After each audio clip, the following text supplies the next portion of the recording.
Olá, amigos! Estamos aqui em mais uma postagem do canal Esquerda Autocrítica. Sejam todos muito bem-vindos. Sempre pedindo para que nos ajude a aumentar o alcance, divulgando nossos vídeos. Você já deu sua curtida? É importante para nós. Hoje vamos falar sobre o pai da Axé Music, Antônio Carlos Magalhães. Antônio Carlos Magalhães? Você pensava que o pai da Axé Music era outro? Luiz Caldas? Bel Marques? Xibom Bombom? Castro Alves? Zumbi dos Palmares? O Lula? Não, o Lula não. Lula é pernambucano. Tem mais a ver com o frevo. Simão Bolívar? Che Guevara? Não, é isso mesmo. Estamos certos. O pai da Axé Music é mesmo Antônio Carlos Magalhães. E vamos explicar aqui porque ele deve ser considerado o pai da Axé Music. Vários fatos comprovam isso. Para entender isso é preciso se lembrar de duas coisas. Antônio Carlos Magalhães, vulgo ACM, além de patriarca de uma das mais fortes oligarquias baianas, foi um político beneficiado pela ditadura militar. Segundo, nos anos 70, o carnaval baiano andava rebelde demais, com várias bandas influenciadas pelo rock, graças ao guitarrista Armandinho, o filho de Osmar, o fundador do trio elétrico. Armandinho, também integrante de bandas de rock, inseriu o gênero estadunidense como ingrediente musical no Carnaval de Salvador nos anos 70. Com esta atitude, a Bahia estava respeitando a sua vocação de povo com mentalidade progressista, ousando na sonoridade. Diante disso, havia o medo de que pudesse surgir nos anos 70, auge da ditadura militar, uma revolução nos mesmos moldes do histórico baiano, como 2 de julho, a revolta dos malês, entre várias outras. Além de estigmatizado como rebelde, o rock nos anos 70 estava bastante impopular. Pouca gente gostava do gênero. Os brasileiros, modistas como sempre foram e ainda são, estavam ocupados com a onda da disco music, os frenetic dancing days. Mas divulgado através do carnaval, o rock e ritmos que pudessem estimular a verdadeira rebeldia, poderiam se tornar mais populares e incentivar uma conscientização política que pudesse causar atos considerados subversivos, nocivos ao sistema estabilizado.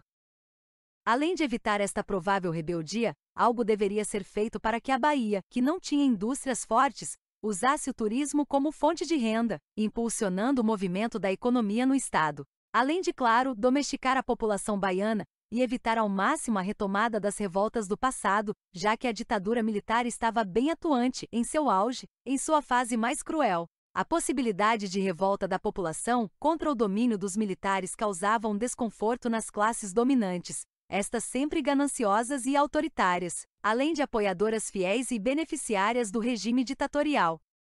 A Bahia, estado que não tinha indústrias fortes, precisava de uma coisa que usasse o turismo como fonte de renda, atraindo visitantes, impulsionando o movimento da economia no estado. Além de, claro, domesticar a população baiana e evitar ao máximo a retomada das revoltas do passado, já que a ditadura militar estava bem atuante em seu auge, em sua fase mais cruel. A possibilidade de revolta da população contra o domínio dos militares causava um desconforto nas classes dominantes, estas sempre gananciosas e autoritárias, apoiadoras fiéis e protegidas pelo regime ditatorial. Algo precisava ser feito. A ACM, que dominava toda a política baiana, teve uma ideia. Sabendo que teria que recorrer a modos mais sutis de dominação, para não prejudicar a sua imagem, já que a sua fama de Toninho Marvadeza poderia afastar possíveis súditos, diminuindo seu poder, a ACM descobriu que, através da cultura e do lazer, encontraria uma forma de domínio mais suave, conhecida mundialmente como soft power, que impedisse a revolta sem ter que recorrer à força. Com isso, o Toninho Marvadeza dava lugar ao doce cabeça branca, painho dos baianos. A grande ideia foi essa de turbinar o carnaval como um atrativo turístico, levando para o estado muitas pessoas que injetariam dinheiro na economia baiana. Mas como atrair um público que não se interessa por rock? Preferindo coisas que pudessem ser mais do povão?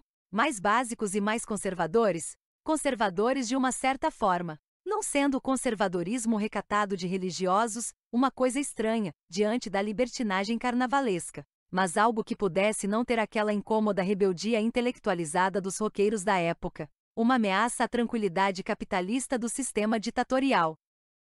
Era importante estimular uma população com vocação ao progressismo e à rebeldia, que pudesse se comportar de forma pacífica e passiva diante da ditadura, para não incomodar o sistema, e muito menos a ganância dos mais ricos. Estes protegidos pela ditadura, se aliando a empresários que transformariam os blocos em uma imensa fonte lucrativa de dinheiro, a atrair uma horda de pseudo-artistas mercenários a sabotar a cultura baiana, tornando o Axé Music uma verdadeira fábrica de idiotice em forma de música.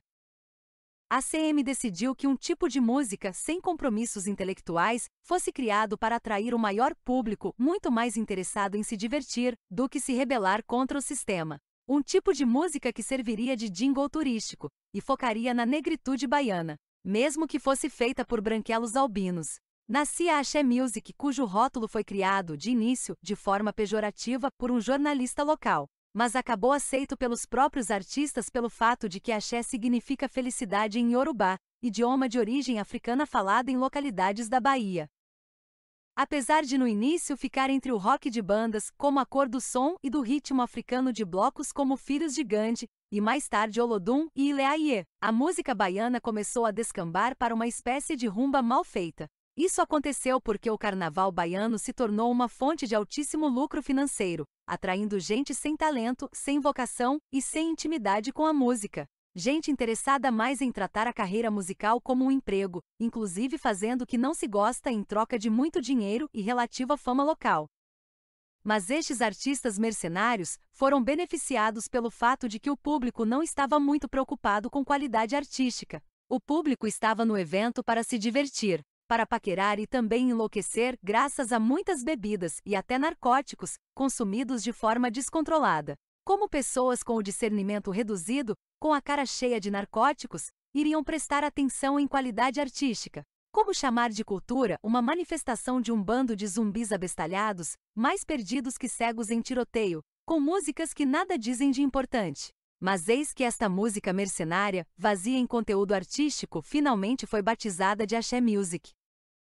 Axé Music é um tipo de música muito estranho. Possui letras que mudam de tema em uma mesma canção.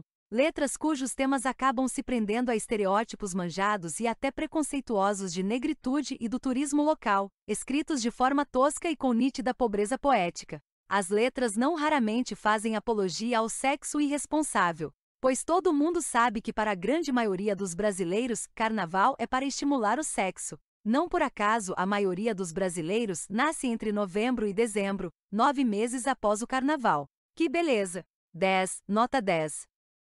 Mas esta baderna toda tem ajudado muito a Bahia. É ela que tem levado dinheiro a autoridades e empresários no estado. Se a Bahia não se desenvolveu como devia, não foi por falta de dinheiro. Foi por causa da mentalidade das autoridades e de magnatas locais, que se aproveitam dos arraigados preconceitos contra negros e nordestinos, para aprisioná-los num subdesenvolvimento crônico e teimoso. Como se essa gente, tratada como se fosse um bando de bichos, não merecesse uma vida digna e bem remunerada. Infelizmente não vemos na Bahia um desenvolvimento percebido em estados do sul do país. Embora haja esforços, principalmente na capital, ainda existe nítida precariedade em muitas localidades da Bahia, e em vários bairros da própria capital baiana. Além disso, Salvador é consagrada por anos a capital do desemprego no Brasil. A escassez de emprego é um mal crônico e crescente que afeta todo o estado e infla a população da capital. Com muita gente vinda de cidades interioranas bastante rudimentares, o desemprego é um problema longe de ser resolvido, mesmo nos governos estaduais e federais do PT. Mas não faz mal. Carnaval é para isso mesmo. Existe para fugir do mundo real, além de servir de fonte de renda. Para muitos, o carnaval foi uma excelente iniciativa de Antônio Carlos Magalhães a seu próprio favor. A Bahia pode seguir problemática, mas temos o carnaval, além do futebol binário do Bahia e do Vitória, e o boxe do Popó de Freitas, além do espiritismo fajuto de 2 médios vigaristas muito famosos no estado. Assim a população fica distraída e suporta melhor a dor de um sistema problemático que nunca se melhora em sua essência.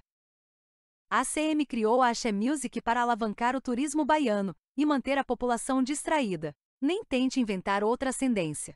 O DNA é claro, a paternidade é de Antônio Carlos Magalhães. Nada de Bel ou de Caldas nem de Chibom Bombom. Nada disso. A ACM é o legítimo pai da Axé Music.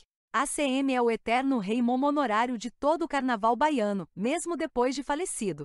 O seu neto pode até ter perdido politicamente, mas o legado cultural do patriarca ACM continua forte, pois ainda existirão muitos otários a correr atrás do trio elétrico, ao som desta música explicitamente infantil, feita para adultos.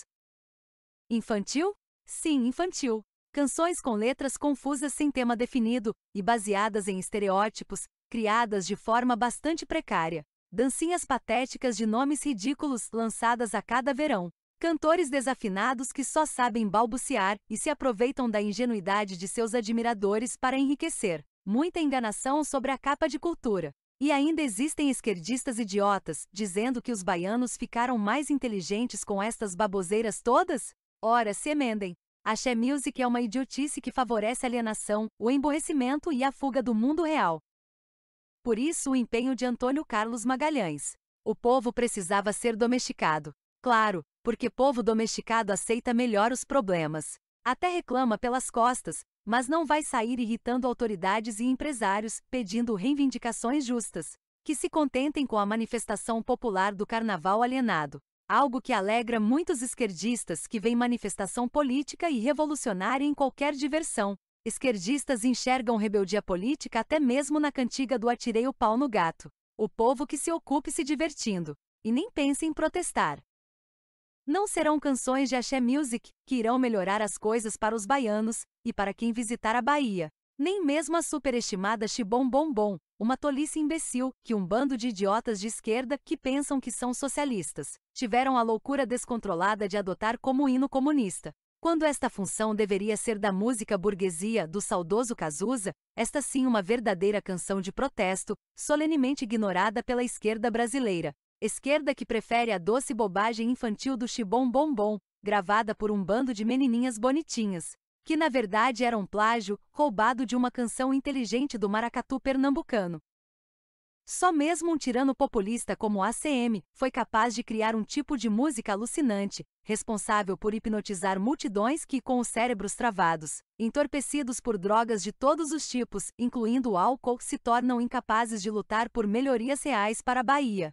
A música infantil feita para adultos retoma sua hegemonia, graças à escolha da ministra da Cultura, Margarete Menezes, uma cantora baiana amiga de axezeiros. O investimento do Ministério no Carnaval Baiano de fevereiro último foi gigantesco. Já estão confirmados mais investimentos gigantescos de Lula para as próximas edições do Carnaval Baiano. Deu no New York Times. E aí, vocês estão felizes? Muito mais grana chegará para as contas dos cantores espertalhões, para enganar ainda mais as multidões entorpecidas. Será que os bolsonaristas Netinho e Cláudia Leite entrarão na boquinha? Certamente que sim, pois são axezeiros do mesmo jeito. De esquerda ou de direita, axezeiros são sempre alienados, sempre iludem as massas com suas canções toscas e claramente infantis. Idiota é quem enxerga a rebeldia política revolucionária em canções pueris, criadas exclusivamente para fazer sacudir o esqueleto. Todo o carnaval baiano vai nadar na refrescante piscina de dinheiro do Lulinha Paz e Amor da Faria Lima. Ainda mais que teremos governador petista na Bahia, o Jerônimo, xará daquele cantor axezeiro que adorava navegar. Jerônimo, o político, é petista. Mas na cultura, é fiel ao legado do saudoso Painho, o eterno ACM, o cabeça branca dos baianos. O querido Lula já disse que cultura será prioridade. Não faltarão investimentos para artistas ricos sacudirem seus esqueletos. O carnaval baiano ficará fora desta? Claro que não. Para muitos, principalmente para lulistas, é importante dar dinheiro para ricos cantores de musiquinhas idiotas enganarem as massas. E muito dinheiro. Lula não vai dar míseros R$ 600 para cada artista. Vai dar milhões de reais. E não somente para artistas como também para qualquer um que comandar o carnaval, incluindo donos de blocos. Migalhas são o que receberão o povo otário de foliões pobres, a ficarem felizes se conformando com a falsa alegria descartável do carnaval, algo totalmente supérfluo. Atrás do trio elétrico, só não vai quem não surtou. Por hoje é só. Agradeço a audiência. Até a próxima postagem. Um abraço a todos.